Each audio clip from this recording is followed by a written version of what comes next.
오늘은 1975년에 태어난 손홍규 작가의 투명인간에 대해 생각해 보겠습니다. 이 소설은 아버지의 생일 파티를 준비하는 가족의 이야기에서 시작합니다. 아버지를 투명인간으로 만들자는 건 농담이었을 뿐인데 어머니와 동생은 진지하게 받아들였다.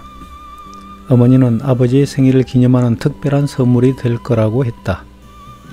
동생은 이 세상을 단조롭고 따분한 곳으로 여겼기에 여태 해보지 못한 일을 한다는데 흥분했을 뿐이다. 우리는 효과적으로 아버지를 없는 사람처럼 취급할 수 있는 방법을 숙고했다. 절대 눈을 마주치면 안 돼. 몸이 부딪혀도 모른 척 해야 돼. 이런 의견들이 나왔다. 이름을 불러도 반응하면 안 된다고 동생은 강조했다. 퇴근한 아버지가 집안에 들어왔고 식탁 위에 놓여있는 생일 케이크를 보고 자리에 앉았지만 식구들은 미리 짰던 대로 아버지를 없는 사람 취급합니다. 여보, 나 좀 봐주구려. 나 왔잖아. 이제 시작해도 돼. 어머니는 화들짝 놀라며 우리에게 말했다. 얘들아, 여기 뭐가 있는 것 같지 않니? 무슨 소리가 난 것 같구나. 그런데 언제 이렇게 의자가 밖으로 나왔지? 식탁에 앉은 채로는 아버지를 없는 사람 취급하는 게 생각처럼 쉽지 않았다. 나만 깨달은 게 아닌 듯 했다. 어머니가 맨 먼저 일어나 안방으로 들어갔고 동생도 자신의 방으로 들어갔다. 나마저 사라지면 안 될 것 같았다. 나는 베란다를 택했다. 아버지는 여전히 스탠딩 삼진을 당한 타자처럼 식탁 앞에 선 채로 케이크를 바라보았다. 아버지의 내면에는 어떤 움직임이 있을까? 나는 아버지가 화를 낼 것 같아 불안했다. 그러나 그런 불안감보다 걱정이 앞섰다. 아버지의 시선이 케이크를 따라 움직였다. 냉장고 문이 탁 하고 닫힐 때 그의 시선도 잘려나갔다.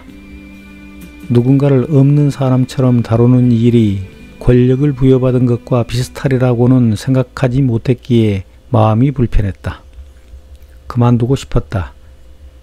한 집안의 가정을 투명인간 취급하는 게 썩 즐겁지가 않았다. 거실 한 구석에 아버지는 말라 죽은 고무나무처럼 섰다. 나는 아버지가 손뼉을 치며 자, 내가 졌으니까 이제 그만하자. 이만큼 놀렸으면 충분하잖아.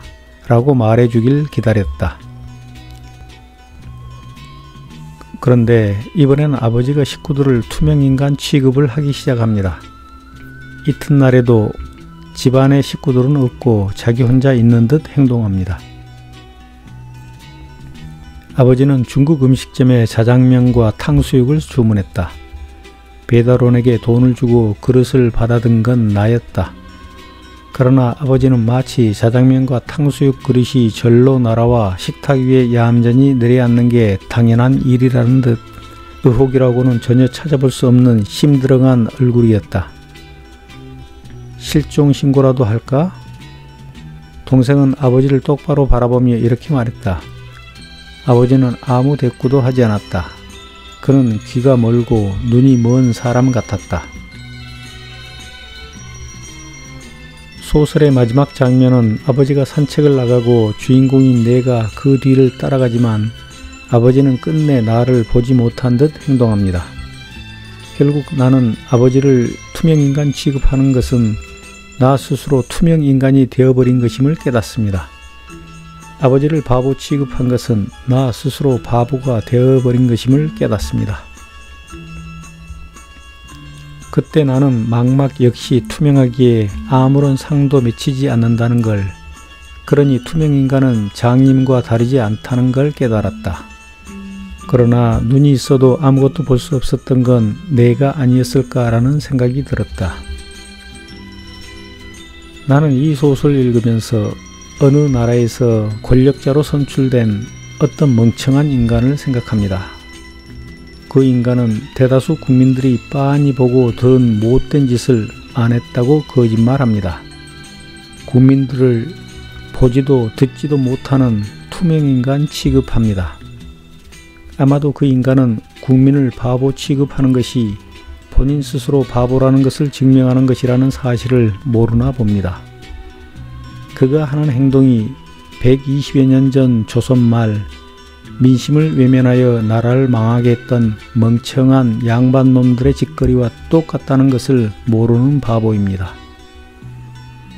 아마도 그 인간은 손홍규의 투명인간을 비롯한 훌륭한 지성인들이 쓴 책들은 읽지 않고 한 분야의 전공서적만 읽었기 때문에 다양한 세상 물정에 대한 지성과 양식이 턱없이 부족할 것입니다.